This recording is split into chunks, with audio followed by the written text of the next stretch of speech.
মাদ্রাসা একটা বাংলা মাস্টার আছে, তা ও নতুন বিয়ে করেছে, তা আমাকে নেমন্তন্ন করেছিল, আমি ব্যস্ততার কারণে যেতে পারিনি। তা আমি কিছুদিন পরে ওকে জিজ্ঞেস করছি, এই তুমি বিয়ে করেছো শুনলাম। তা বলছে হুজুর হ্যাঁ বিয়ে করেছি। তা আমি বলছি তোমার বউকে তুমি সালাম দাও? তা বলছে হুজুর না সালাম দিই না, লজ্জা লাগে খুব। আজ লজ্জার কোনো ব্যাপার নেই, খেপা সালাম দিবে, সালাম দিলে ভালো তো। তা বলছে হুজুর আপনি যখন বলছেন তাহলে সালাম দেবো ইনশাআল্লাহ। তাও দিয়েছে কি না দিয়েছে জানি না। আবার আমি জলসা করে কখনো সুযোগ পেলে মাদ্রাসায় ঢুকেছি, তো ওকে ডেকে জিজ্ঞেস করছে, এই কথাটা মনে পড়েছে, তুমি তোমার বউকে সালাম দিয়েছো? তা বলছে হুজুর সালাম দিয়েছি, কিন্তু দেওয়ার পরে খুব বিপদ হয়ে গেছে। যে কি বিপদ হলো তোমার? তো বলছে হুজুর আমি সালাম দিয়ে বলছি আমার বউকে আসসালামু আলাইকুম, তা আমার স্ত্রী দরজা খুলে আমাকে বলছে তুমি কি আমাকে চিনতে পারছো না, তা আমার সালাম দিচ্ছ? আস্তাগফিরুল্লাহ। তার মানে ওর স্ত্রীর এটা ধারণা যে স্বামী স্ত্রী পরিচিত, এক বালিশে মাথা দিয়ে শুয়ে থাকি, ও আবার কি সালাম দিবে? মানে অপরিচিত লোককে দেখলে সালাম দিতে হয়, এই টেন্ডেন্সি তাই না? আল্লাহু আকবার। আপনাকে একটা ছোট্ট করে একটা কথা বলি, একটা সুন্দর একটা লজিক আপনাদের সামনে বলছি। আমাদের স্বামী স্ত্রী কখনো কখনো সাংসারিক জীবনে ঝগড়াঝাটি হয় না? আমাদেরও হয়, সবার হয়। তো দেখবেন মেয়েদের ঝগড়া যদি স্বামীর সঙ্গে হয়, দু তিনটে কাজ করবে। এক, থালা বাসন গুলো জোরে জোরে রাখবে না? হ্যাঁ, খুব জোরে জোরে রাখবে। আর আপনি কথা বললে মুখ ঘোরাবে এরকম করে, ওটা ওর একটা ক্যাপাসিটি। তবে হয়তো এরকম মুখটুক ঘোরালে বেশি করে মারবেন না, ওদের একদমই ওদের গায়ে হাত দেবেন না, কারণ আল্লাহ সুবহানাহু ওয়া তাআলার পক্ষ থেকে ওটা বড় নিয়ামত আপনার স্ত্রী আপনার জন্য। আপনার স্ত্রী যে আপনাকে কত হেল্প করে, কত যে আপনার মানে সহকারিনী, আপনি যদি কখনো অন্তরে অন্তরে ভাবেন তাহলে বুঝতে পারবেন। ওই জন্য আমি মাঝে মধ্যে একটা কথা বলি যে আপনি যা কিছু করবেন আপনার শ্বশুরকে মাসে মাসে অন্তত 2-3 হাজার টাকা করে দেবেন। যদি বলেন হুজুর 2-3 হাজার টাকাটা বড় বাড়াবাড়ি না, অন্তত 200-300 টাকাও দেবেন, আপনার শ্বশুরকে দেবেন। যদি বলছেন কেন, দেখুন আপনার শ্বশুর আর শাশুড়ির অবদানটা কি জানেন? আপনার বাড়িতে যদি একটা জামা কাপড় কাচার লোক যদি আপনি রাখেন, প্রতি মাসে মিনিমাম তার 3000 টাকা বেতন লাগবে, লাগবে না? লাগবে। জামা কাপড় কাচে কে? আপনার স্ত্রী। আপনার বাড়িতে যদি একটা রান্নার কাজের মেয়ে যদি রাখেন, বলুন তো তার কত টাকা বেতন লাগবে? ধরে নেন 3000, তাই তো? তাহলে ওর রান্নাটা করে কে? আপনার স্ত্রী। আপনার বাড়িটা দুতলা বিল্ডিং, পরিষ্কার ধোয়া মোছার জন্য তো একটা কাজের মেয়ে যদি রাখতেন 5000 টাকা বেতন লাগতো, লাগতো না? লাগতো। আপনার যৌবনের খিদা, স্ত্রী ছাড়া অন্য কোন জায়গায় যদি আপনি যৌবনের খিদা মেটাতে চান তাহলে এটা হারাম। যদি আপনি পয়সার বিনিময়ে আপনার যৌবন যদি মেটাতে চান, তারপরে আপনাকে দেখা যাবে যে একটা মহিলার কাছে যৌবন মেটানোর জন্য গেলে 2-4 হাজার টাকা আপনাকে খরচা করে দিয়ে চলে আসতে হবে। নাউজুবিল্লাহ, এটা হারাম, বোঝানোর জন্য বলছি। তার মানে আপনার স্ত্রী আপনার মাথার চুল থেকে পা পর্যন্ত সমস্ত জামা কাপড় ও পরিষ্কার করে, ও আপনার রান্না করে, ও আপনার ঘর ঝাড়ু দেয়, ও আপনার ঘর পরিষ্কার করে, আপনার যৌবনের চাহিদা পর্যন্ত মিটিয়ে দেয়। আপনার শ্বশুর যে এত বড় নিয়ামত আপনাকে দিয়েছে, এই নিয়ামতের শুকরিয়ার জন্য আল্লাহর কাছে তো যা করবেন করবেন। আমার মনে হয় যে শ্বশুরকে মাঝে মধ্যে 1-2 হাজার টাকা দেবেন, যে আব্বা সত্যি আপনি একটা খুব সুন্দর আমাকে জিনিস উপহার দিয়েছেন, কত যে কাজের টাকা আপনার বেটি আমাকে বাঁচিয়ে দিল, রাঁধুনি রাখলে তার টাকা বেঁচে গেল, জামা কাপড় কাচার টাকা বেঁচে গেল, ওয়াশিং মেশিনের টাকা বেঁচে গেল, আমার সমস্ত টাকাও বাঁচিয়ে দিল। আল্লাহর পক্ষ থেকে একটা নিয়ামত, ওর সঙ্গে অসৎ ব্যবহার করবেন না। স্বামী স্ত্রী যখন তর্ক বিতর্ক হবে, ও দেখবেন খুব রাগ করছে, যখন আপনি কথা বলছেন ও মুখ ঘোরাচ্ছে, বলতে চাইছে না, তখন টার্গেট করবেন মিনিমাম 100 বার ওকে সালাম দিবেন, আসসালামু আলাইকুম।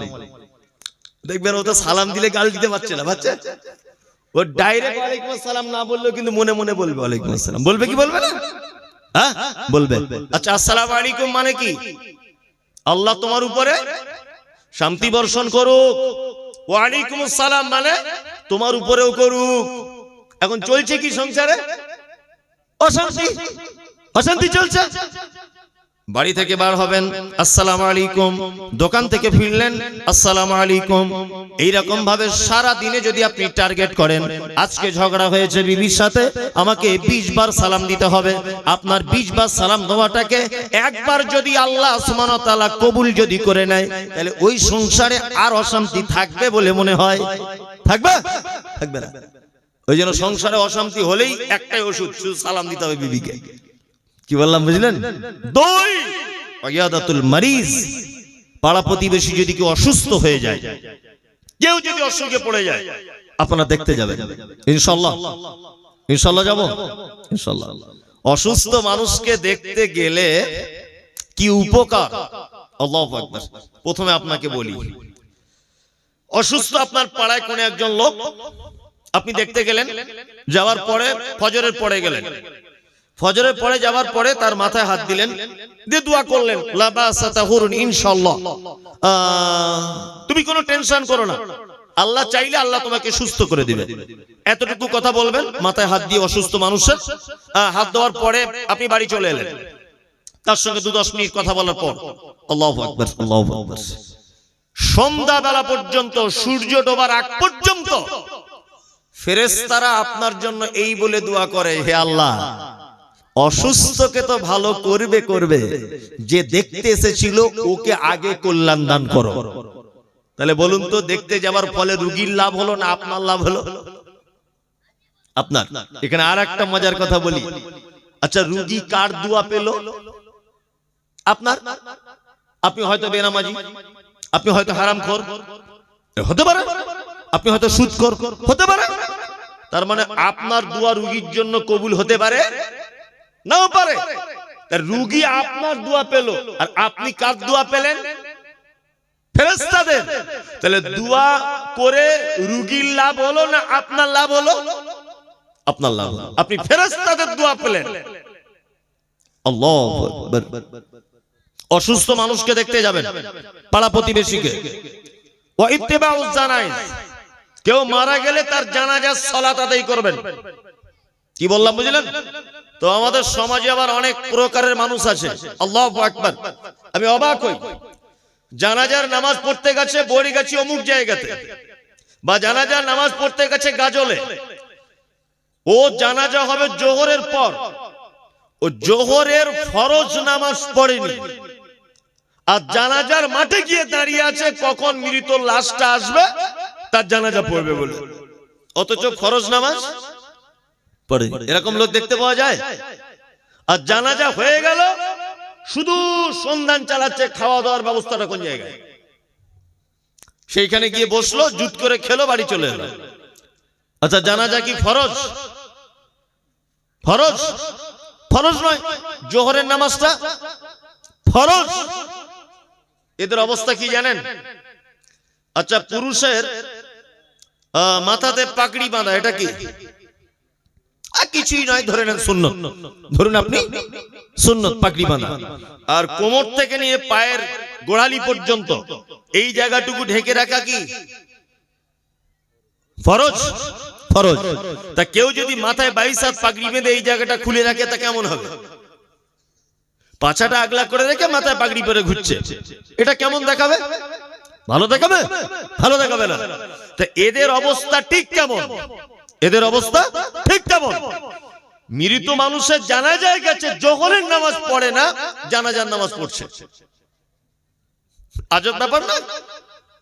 মানুষ মারা গেলে তার জানাজায় যাবেন, আর জানাজায় গেলে দুটি বড় উপকার আছে, খুব বড় উপকার। এক, কেউ যদি শুধু জানাজার সালাতটা আদায় যদি করে, তাহলে তার আমলনামাতে একটি কেরাত অর্থাৎ একটি উহুদ পাহাড়ের নেকি হবে। আর যদি কেউ মাটিটা দেয়, আরেকটি উহুদ পাহাড়ের নেকি হবে, তাই না? 3, ওয়া ইজাবাতুদ দাওয়াতি। 4 নম্বর, কেউ যদি আপনাকে দাওয়াত যদি করে, এই দাওয়াত গ্রহণ করবেন ইনশাআল্লাহ। তো সব দাওয়াত নয়, দাওয়াত পেলেন আর গরুর গোশত সেন পেলেন আর সেখানে বেরিয়ে গেলেন জামা কাপড় পরে, না। জিভ আসে বলে সব খাবার খেতে হবে তা নয়, হিসাব করে খেতে হবে কোন খাবার খেতে হবে আর কোন খাবার খেতে হবে না। এই যে খাতানা, মুসলমানি না যেটা কি বলছে খাতানা, এই যে আমাদের ওদিকে আছে, দেখেছি একটা লোক তার ব্যাটার খাতনা দিচ্ছে, মোটামুটি 200 লোকের বিরিয়ানি করে বসে আছে, বিশাল অনুষ্ঠান। আপনার এখানে করে খাতনার অনুষ্ঠান? করে করে কমছে কিন্তু করে। এর সঙ্গে ইসলামের কোনো সম্পর্ক নেই। একটা মানুষ মারা গেল, অনেক জায়গাতে হচ্ছে, যেগুলো আপনাদের এলাকায় না হলেও চল্লিশা করে, যে ডেটে মারা গেছে ওই ডেটে ডেটে প্রত্যেক বছরে বিরিয়ানি খাওয়ায় মানুষকে। করে কি করে না? তবে আমরা যারা নিজেকে আহলে হাদিস বলে দাবি করি, আমাদের আবার একটা বড় গুণ আছে, আমরা এগুলো করি না কিন্তু দাওয়াত পেলে খাই, তাই না? আমরা এগুলো করি না, তবে দাওয়াত পেলে ছাড়ি না, সেখানে চলে যাই। জীব আছে বলে যেখানে সেখানে আপনাকে কেউ দাওয়াত করলো, আপনি সেখানে চলে গেলেন, এটা কখনোই নয়। বৈধ দাওয়াত যদি করে আপনাকে কি করবেন? সেই দাওয়াত গ্রহণ করবেন। আবার বৈধ দাওয়াতে যাওয়ার পরেও 2-3টে জিনিসের ব্যাপারে সতর্ক থাকতে হবে। এক, কোন একটা অনুষ্ঠান বাড়িতে আপনি গেলেন, যাওয়ার পরে দেখছেন সেখানে বাদ্যযন্ত্র বাজছে, অর্থাৎ গান বাজনা এটা ওটা চলছে। কি বললাম বুঝলেন? হ্যাঁ, তাই এখানে কি করবেন? বসে খেয়ে আসবেন তো? ঘুরে চলে আসতে হবে। এমন একটা বাড়িতে আপনাকে দাওয়াত দেওয়া হলো, যে বাড়িটা আপনি দেখছেন যে ছবি মূর্তি টাঙানো আছে ঘরের মধ্যে, আপনি কি করবেন? ফেরত চলে আসতে হবে। কিন্তু এই পরেশগাড়িটা দেখানো খুব মুশকিল। এমন একটা আত্মীয় দাওয়াত করেছে যে না খেয়ে উপায় থাকছে না, কোনো উপায় থাকছে না না খেয়ে। ওই জন্য জীব আছে, পেট আছে, খেতে হবে আলহামদুলিল্লাহ। তবে খাওয়া দাওয়ার ব্যাপারে একটু যাচাই বাছাই করে তদন্ত করে তবে বিয়ের অনুষ্ঠানে খেতে যাবেন, তার আগে নয়। নাম্বার 5, ও তাশমিতুল আতিশ। হাঁচি হলে কি বলতে হয়? ওটা যে শুনবে ইয়ারহামুকাল্লাহ যে শুনবে, তারপর ইয়াহদিকুমুল্লাহ ওয়া আসলিহু বালাকুম। এখানে একটা কথা বলে দিই, এটা শিক্ষণীয় বিষয়। আমার হাঁচি হলো, আমি যদি আলহামদুলিল্লাহ বলি, আমার বলা যদি ও শুনতে পায়, তাহলে ও কি বলবে? ইয়ারহামুকাল্লাহ। ও যদি ইয়ারহামুকাল্লাহ বলে, তাহলে রিপিটে আমাকে কি বলতে হবে? ইয়াহদিকুমুল্লাহ ওয়া আসলিহু বালাকুম। এই 3 পর্যায়ের উত্তর আপনাকে দিতে হবে। আল্লাহ সুবহানাহু ওয়া তাআলা আমাদের পাঠিয়েছেন ভালো কাজ করার জন্য। ওইজন্য আমি সব ভালো কাজের হাদিস আপনাদেরকে বলছি, ইনশাআল্লাহ আমরা আমল করব, ইনশাআল্লাহ ইনশাআল্লাহ। আরো কয়েকটা ভালো কাজের হাদিস আপনাদেরকে আমি শোনাবো ইনশাআল্লাহ। আচ্ছা, আপনারা যারা বসে আছেন এখানে জান্নাতে যাওয়ার ইচ্ছা আছে? সবার আছে না? সবার আছে। এবার জান্নাতে যাওয়ার জন্য একটা হাদিস বলি আপনাদেরকে। আলহামদুলিল্লাহ তামলা আল মিজান। কেউ যদি দিনে রাতের কিছু অংশে শুধুমাত্র আলহামদুলিল্লাহটা যদি বলে, তাহলে আল্লাহ নবী বলছেন মিজানের পাল্লার নেকির দিকটা অর্ধেক ভারী করে দেওয়া হবে। আচ্ছা বলুন, কিয়ামতের দিনে নেকি গোনা হবে না নেকি ওজন করা হবে? ওজন করা হবে। তার মানে নেকির ভারী কমের কি ব্যাপার আছে, তাই না? এইটা ধরেন আর মিজান, আল্লাহ সুবহানাহু ওয়া তাআলা এটা এই পাল্লাতে মাপবেন। এইদিকে গোনা চাপানো হলো, গীবত করেছিলেন ওই গোনা, জলসা শুনতে এসে পরের মেয়ের সঙ্গে কথা বলেছেন সে গোনা, ফোনে ফোনে কোনো ভাবির সঙ্গে কথা বলেছেন সে গোনা, ব্যভিচারে লিপ্ত সে গোনা, সুদ খেয়েছেন সেই গোনা। এক কথাতে আপনার জীবনে যত গোনা ছিল সব গোনা এইটাতে দেওয়া হয়েছে। এইটা ভারীতে এরকম হয়ে আছে। এবার এইদিকে নেকি চাপানো হচ্ছে, কি জলসা শোনার নেকি, দান করার নেকি, সাদাকা করার নেকি, কিন্তু পাপ এত ভারী নেকি টেনে তুলতে পারছে না। আল্লাহ নবী সাল্লাল্লাহু আলাইহি ওয়াসাল্লাম বলেছেন আলহামদুলিল্লাহ তামলা আল মিজান। কেউ যদি দিনে রাতের কিছু অংশে যদি আলহামদুলিল্লাহ টুকু যদি বলে, তাহলে ওই আলহামদুলিল্লাহর নেকিটা যখন মিজানের পাল্লার নেকির দিকে চাপানো হবে, অর্ধেক ভারী করে দিবে। সুবহানাল্লাহ। আমল করা যাবে? কেউ জিজ্ঞেস করছে ভাই কেমন আছেন, কি বলবেন? আমরা কি বলি? আমরা ওটা বলি না। আমরা বলি হুজুর আপনার দুয়ায় আল্লাহর রহমতে ভালো আছি, বলি না? আজকে আমি গাড়ি থেকে নামছি, তো একজন আমাকে রিসিভ করতে এসেছেন, তো আমি ওনাকে বলছি কেমন আছেন ভাই? তো হচ্ছে হুজুর আপনার দোয়া আল্লাহর রহমতে ভালো আছে। তা আমি ওকে লোকটাকে তো জীবনে কোনোদিন দেখিনি, তো ওর জন্য দোয়া করতে যাবো কেন? ও তো কোনোদিন দেখাই হয়নি এর আগে, তো ওর জন্য কেন দোয়া করতে যাবো? এই কথার ভিতরে শিরিক আছে। কি আছে? শিরক। তার মানে ও বোঝাতে চায় যে হুজুর আপনি দোয়া না করলে আল্লাহ রহমত করতো না, আপনার দুয়ায় আল্লাহর রহমতে ভালো আছি। তার মানে আপনি দোয়া না করলে আল্লাহর রহম করতো না, আপনি দোয়া করেছেন বলেই রহমটা করেছে। এই ছোটখাটো বিষয়গুলো আমাদেরকে খুব বেশি করে মাথায় রাখতে হবে। কিছু খাচ্ছেন, খাওয়া শেষ করে কি বলবেন? আলহামদুলিল্লাহ। একটা আম খাচ্ছেন খুব মিষ্টি, কি বলবেন? আলহামদুলিল্লাহ। ভালো কিছু দেখলেন, আলহামদুলিল্লাহ। অতি ভালোবাসি তাই অবাক হয়ে তাকিয়ে থাকি, সেটা কি মোর বড় অপরাধ? একটা ছাগলের বাচ্চা দেখলে খুব সুন্দর করে দৌড়াচ্ছে, ছোট্ট বাচ্চা, আলহামদুলিল্লাহ। আল্লাহ তোমার কি অসীম কুদরত। হসপিটালে যাওয়া লাগলো না, নার্স লাগলো না, এর মায়ের সিজার করা লাগলো না, এত সুন্দর বাচ্চা দিল, আবার বাচ্চাটা দৌড়াচ্ছে, আলহামদুলিল্লাহ। ফুটফুটে একটা গাছের ফুল দেখলেন, আলহামদুলিল্লাহ। আল্লাহ তুমি একই গোলাপ গাছে 20 রকমের কালারের ফুল দান করো, আলহামদুলিল্লাহ। এক কথায় টার্গেট রাখবেন সারাদিনে 100 বার আলহামদুলিল্লাহ বলা। টার্গেট রাখবেন। ভাত খেলেন, 1-2টা করে লোকমা তুললেন, আলহামদুলিল্লাহ। খাওয়া শেষ, আলহামদুলিল্লাহ। কেউ জিজ্ঞেস করছে ভাই কেমন আছেন, কোনো কথা নেই, আলহামদুলিল্লাহ। ছোট্ট ছোট্ট আমলগুলো করব আমরা ইনশাআল্লাহ। আল্লাহ নবী সাল্লাল্লাহু আলাইহি ওয়াসাল্লাম বলছেন সুবহানাল্লাহ ওয়াল হামদুলিল্লাহ তামলাআনি ওয়া তামলাআনি মা বাইনাস সামাওয়াতি ওয়াল আরদ। কেউ যদি সুবহানাল্লাহ আলহামদুলিল্লাহ মিলিয়ে যদি বলে, তাহলে আসমান জমিন মাঝখানে আর কোথাও নেকি লিখতে বাদ থাকে না, ওর আমলনামাতে নেকি ভরপুর করে দেওয়া হয়। আর একটা দোয়া আপনাদেরকে শিখিয়ে দিই, আমার সাথে বলুন। এগুলো ছোট ছোট আমল। সুবহানাল্লাহি, বলুন সুবহানাল্লাহি ওয়া বিহামদিহি সুবহানাল্লাহিল আযীম, সুবহানাল্লাহি ওয়া বিহামদিহি সুবহানাল্লাহিল আযীম।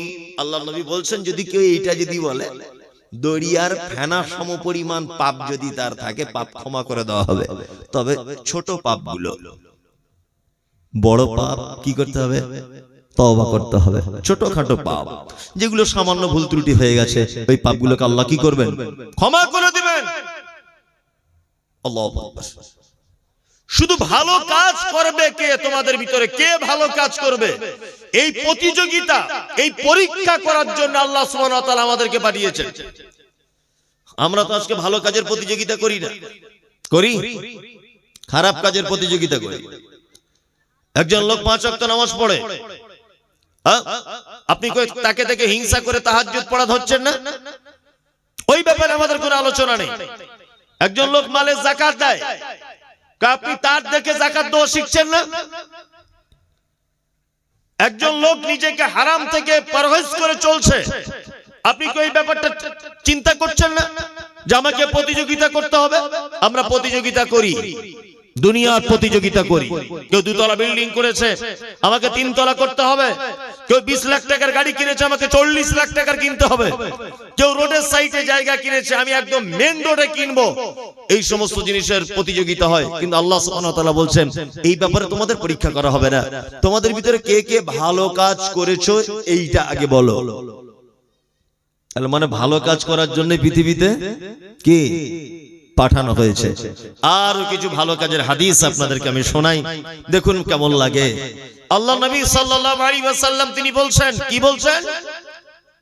হকুল মুসলিমি আলাল মুসলিমি খামসুন রাদ্দুস সালাম। এক মুসলিম আরেকজন মুসলিমের সঙ্গে কটা জিনিসের হক রাখে? 5টা। আর একটা হাদিস আছে 6টা। 1 রাদ্দুস সালাম। এগুলো ছোটখাটো ভালো কাজ বলছি, প্রতিযোগিতা করবেন। 1, কোন মুসলমানের সঙ্গে দেখা হলে কি বলতে হবে? আসসালামু আলাইকুম। এর কিছু পদ্ধতি জেনে যান। আচ্ছা, ছোট বড়কে সালাম দিবে না বড় ছোটকে দিবে? ছোট বড়কে দিবে। অনেক সময় বড় ছোটকেও দিবে শিক্ষা দেওয়ার জন্য। কি বললাম বুঝলেন? 2, আমরা 4 জন বসে আছি, একটা লোক সাইকেল নিয়ে চলে যাচ্ছে, কে কাকে সালাম দিবে? পথিক সালাম দিবে, তাই তো? আমরা 3 জন আছি, ওরা 10 জন আছে, কে কাকে সালাম দিবে? হ্যাঁ, আমরা 3 জন, ওরা 10 জন। কে কাকে? কম সংখ্যক লোক বেশি সংখ্যক লোককে সালাম দিবে। আমরা সবাইকে দেখে সালাম দেব ইনশাআল্লাহ। বউকে ওকে দেওয়া যাবে না, দেওয়া যাবে, দেওয়া যাবে কিন্তু দিলে খুব মুশকিল। মানে আমার একটা কথা মনে পড়ে যায় এই ব্যাপারটা যখন বলি। মাদ্রাসা একটা বাংলা মাস্টার আছে, তা ও নতুন বিয়ে করেছে, তা আমাকে নেমন্তন্ন করেছিল, আমি ব্যস্ততার কারণে যেতে পারিনি। তা আমি কিছুদিন পরে ওকে জিজ্ঞেস করছি, এই তুমি বিয়ে করেছো শুনলাম। তা বলছে, হুজুর হ্যাঁ বিয়ে করেছি। তা আমি বলছি, তোমার বউকে তুমি সালাম দাও? তা বলছে, হুজুর না, সালাম দিই না, লজ্জা লাগে খুব।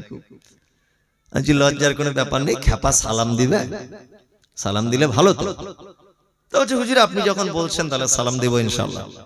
তাও দিয়েছে কি না দিয়েছে জানি না। আবার আমি জলসা করে কখনো সুযোগ পেলে মাদ্রাসায় ঢুকেছি, তো ওকে ডেকে জিজ্ঞেস করছে, এই কথাটা মনে পড়েছে, তুমি তোমার বউকে সালাম দিয়েছো? তা বলছে, হুজুর সালাম দিয়েছি, কিন্তু দেওয়ার পরে খুব বিপদ হয়ে গেছে।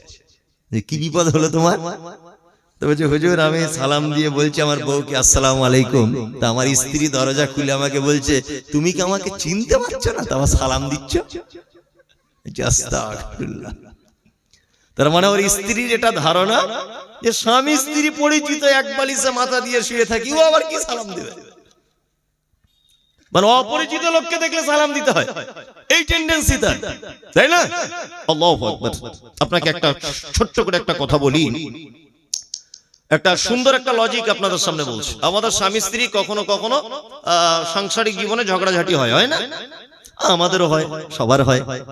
তা দেখবেন মেয়েদের ঝগড়া যদি স্বামীর সঙ্গে হয়, 2-3টে কাজ করবে। এক, থালা বাসন গুলো জোরে জোরে রাখবে, রাখবে না? হ্যাঁ, খুব জোরে জোরে রাখবে। আর আপনি কথা বললে মুখ ঘোরাবে এরকম করে, ওটা ওর একটা ক্যাপাসিটি। তবে হয়তো এরকম মুখটু ঘোরালে বেশি করে মারবেন না, ওদের একদমই ওদের গায়ে হাত দেবেন না, কারণ আল্লাহ সুবহানাহু ওয়া তাআলার পক্ষ থেকে ওটা বড় নিয়ামত আপনার স্ত্রী আপনার জন্য। আপনার স্ত্রী যে আপনাকে কত হেল্প করে, কত যে আপনার মানে সহকারিনী, আপনি যদি কখনো অন্তরে অন্তরে ভাবেন তাহলে বুঝতে পারবেন। ওই জন্য আমি মাঝে মধ্যে একটা কথা বলি যে আপনি যা কিছু করবেন আপনার শ্বশুরকে মাসে মাসে অন্তত 2-3 হাজার টাকা করে দেবেন। যদি বলেন হুজুর 2-3 হাজার টাকাটা বড় বাড়াবাড়ি না, অন্তত 200-300 টাকাও দেবেন, আপনার শ্বশুরকে দেবেন। যদি বলছেন কেন, দেখুন আপনার শ্বশুর আর শাশুড়ির অবদানটা কি জানেন? আপনার বাড়িতে যদি একটা জামা কাপড় কাচার লোক যদি আপনি রাখেন, প্রতি মাসে মিনিমাম তার 3,000 টাকা বেতন লাগবে, লাগবে না? লাগবে। জামা কাপড় কাচে কে? আপনার স্ত্রী। আপনার বাড়িতে যদি একটা রান্নার কাজের মেয়ে যদি রাখেন, বলুন তো তার কত টাকা বেতন লাগবে? ধরে নেন 3,000, তাই তো? তাহলে ওর রান্নাটা করে কে? আপনার স্ত্রী। আপনার বাড়িটা 2 তলা বিল্ডিং, পরিষ্কার ধোয়া মোছার জন্য তো একটা কাজের মেয়ে যদি রাখতেন, 5,000 টাকা বেতন লাগতো, লাগতো না? লাগতো। আপনার যৌবনের খিদা, স্ত্রী ছাড়া অন্য কোন জায়গায় যদি আপনি যৌবনের খিদা মেটাতে চান, তাহলে এটা হারাম।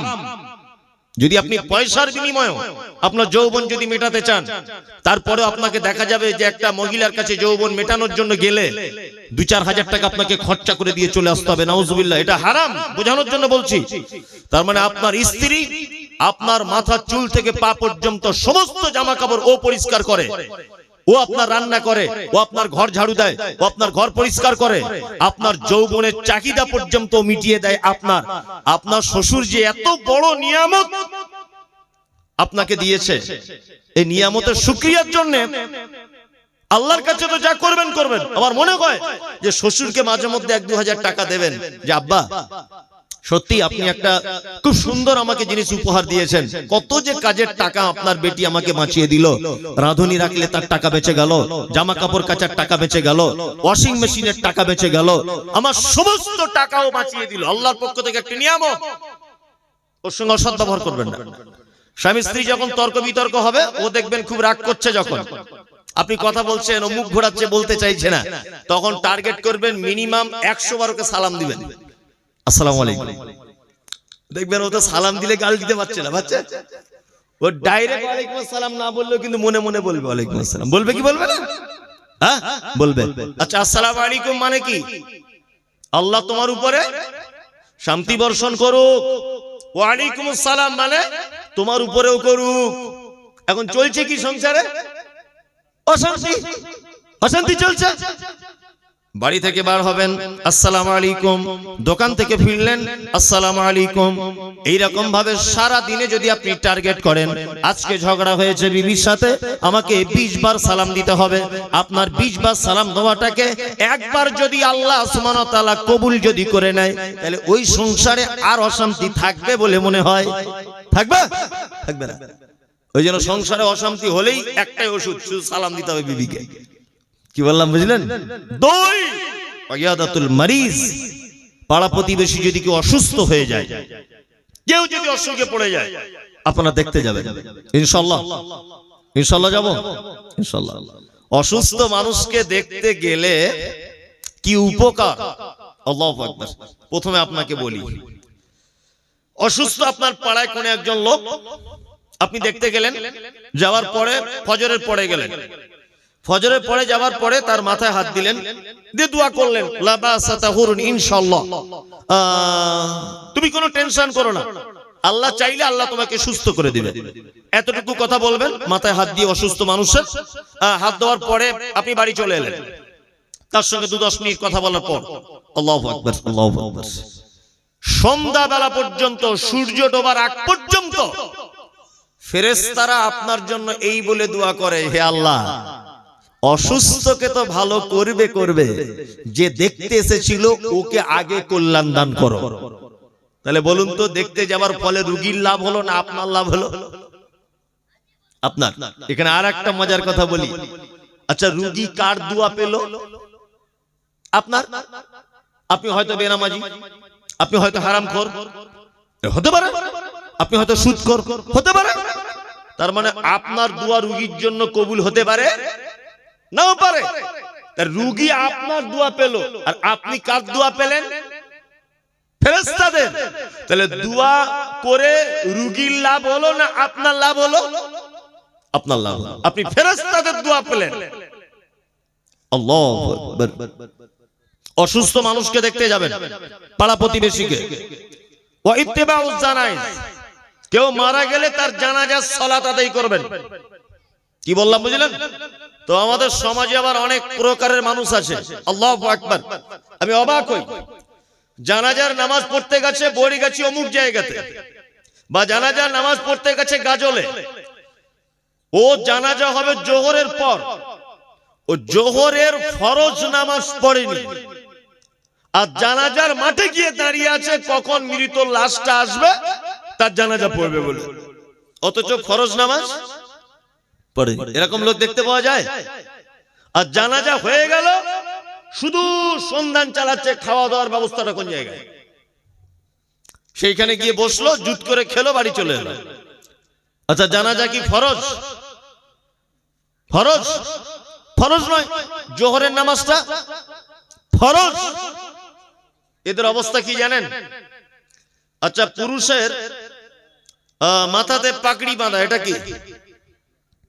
কিছুই নয়, ধরে নেন সুন্নত। ধরুন আপনি সুন্নত পাগড়ি বাঁধা, আর কোমর থেকে নিয়ে পায়ের গোড়ালি পর্যন্ত এই জায়গাটুকু ঢেকে রাখা কি ফরজ? ফরজ। তা কেউ যদি মাথায় 22 হাত পাগড়ি বেঁধে এই জায়গাটা খুলে রাখে, তা কেমন হবে? পাছাটা আগলা করে রেখে মাথায় পাগড়ি পরে ঘুরছে, এটা কেমন দেখাবে? ভালো দেখাবে? ভালো দেখাবে না। তা এদের অবস্থা ঠিক কেমন? এদের অবস্থা ঠিক কেমন? মৃত মানুষের জানাজায় গেছে, জোহরের নামাজ পড়ে না, জানাজার নামাজ পড়ছে। আজব ব্যাপার না? মানুষ মারা গেলে তার জানাজায় যাবেন, আর জানাজায় গেলে দুটি বড় উপকার আছে, খুব বড় উপকার। এক, কেউ যদি শুধু জানাজার সালাতটা আদায় যদি করে, তাহলে তার আমলনামাতে একটি কেরাত অর্থাৎ একটি উহুদ পাহাড়ের নেকি হবে। আর যদি কেউ মাটিটা দেয়, আরেকটি উহুদ পাহাড়ের নেকি হবে, তাই না? 3, ওয়া ইজাবাতুদ দাওয়াতি। 4 নম্বর, কেউ যদি আপনাকে দাওয়াত যদি করে, এই দাওয়াত গ্রহণ করবেন ইনশাআল্লাহ। তো সব দাওয়াত নয়, দাওয়াত পেলেন আর গরুর গোশত সেন পেলেন আর সেখানে বেরিয়ে গেলেন জামা কাপড় পরে, না। জিভ আসে বলে সব খাবার খেতে হবে তা নয়, হিসাব করে খেতে হবে কোন খাবার খেতে হবে আর কোন খাবার খেতে হবে না। এই যে খাতানা, মুসলমানি না যেটা কি বলছে খাতানা, এই যে আমাদের ওদিকে আছে, দেখেছি একটা লোক তার বেটার খাতনা দিচ্ছে, মোটামুটি 200 লোকের বিরিয়ানি করে বসে আছে, বিশাল অনুষ্ঠান। আপনার এখানে করে খাতনার অনুষ্ঠান? করে করে কমছে কিন্তু করে। এর সঙ্গে ইসলামের কোনো সম্পর্ক নেই। একটা মানুষ মারা গেল, অনেক জায়গাতে হচ্ছে, যেগুলো আপনাদের এলাকায় না হলেও চল্লিশা করে, যে ডেটে মারা গেছে ওই ডেটে ডেটে প্রত্যেক বছরে বিরিয়ানি খাওয়ায় মানুষকে। করে কি করে না? তবে আমরা যারা নিজেকে আহলে হাদিস বলে দাবি করি, আমাদের আবার একটা বড় গুণ আছে, আমরা এগুলো করি না কিন্তু দাওয়াত পেলে খাই, তাই না? আমরা এগুলো করি না, তবে দাওয়াত পেলে ছাড়ি না, সেখানে চলে যাই। জীব আছে বলে যেখানে সেখানে আপনাকে কেউ দাওয়াত করলো, আপনি সেখানে চলে গেলেন, এটা কখনোই নয়। বৈধ দাওয়াত যদি করে আপনাকে কি করবেন? সেই দাওয়াত গ্রহণ করবেন। আবার বৈধ দাওয়াতে যাওয়ার পরেও 2-3টে জিনিসের ব্যাপারে সতর্ক থাকতে হবে। এক, কোন একটা অনুষ্ঠান বাড়িতে আপনি গেলেন, যাওয়ার পরে দেখছেন সেখানে বাদ্যযন্ত্র বাজছে, অর্থাৎ গান বাজনা এটা ওটা চলছে। কি বললাম বুঝলেন? হ্যাঁ, তাই এখানে কি করবেন? বসে খেয়ে আসবেন তো? ঘুরে চলে আসতে হবে। এমন একটা বাড়িতে আপনাকে দাওয়াত দেওয়া হলো, যে বাড়িটা আপনি দেখছেন যে ছবি মূর্তি টাঙানো আছে ঘরের মধ্যে, আপনি কি করবেন? ফেরত চলে আসতে হবে। কিন্তু এই পরেশ গাড়িটা দেখানো খুব মুশকিল। এমন একটা আত্মীয় দাওয়াত করেছে যে না খেয়ে উপায় থাকছে না, কোনো উপায় থাকছে না না খেয়ে। ওই জন্য জীব আছে, পেট আছে, খেতে হবে আলহামদুলিল্লাহ। তবে খাওয়া দাওয়ার ব্যাপারে একটু যাচাই বাছাই করে, তদন্ত করে তবে বিয়ের অনুষ্ঠানে খেতে যাবেন, তার আগে নয়। নাম্বার 5, ও তাশমিতুল আতিশ, হাঁচি হলে কি বলতে হয়? ওটা যে শুনবে ইয়ারহামুকাল্লাহ যে শুনবে, তারপর ইয়াহদিকুমুল্লাহ ওয়া আসলিহু বালাকুম। এখানে একটা কথা বলে দিই, এটা শিক্ষণীয় বিষয়। আমার হাঁচি হলো, আমি যদি আলহামদুলিল্লাহ বলি, আমার বলা যদি ও শুনতে পায়, তাহলে ও কি বলবে? ইয়ারহামুকাল্লাহ। ও যদি ইয়ারহামুকাল্লাহ বলে, তাহলে রিপিটে আমাকে কি বলতে হবে? ইয়াহদিকুমুল্লাহ ওয়া আসলিহু বালাকুম। এই 3 পর্যায়ের উত্তর আপনাকে দিতে হবে। আল্লাহ সুবহানাহু ওয়া তাআলা আমাদের পাঠিয়েছেন ভালো কাজ করার জন্য। ওইজন্য আমি সব ভালো কাজের হাদিস আপনাদেরকে বলছি, ইনশাআল্লাহ আমরা আমল করব, ইনশাআল্লাহ ইনশাআল্লাহ। আরো কয়েকটা ভালো কাজের হাদিস আপনাদেরকে আমি শোনাবো ইনশাআল্লাহ। আচ্ছা, আপনারা যারা বসে আছেন এখানে, জান্নাতে যাওয়ার ইচ্ছা আছে? সবার আছে না? সবার আছে। জান্নাতে যাওয়ার জন্য একটা হাদিস বলি আপনাদেরকে।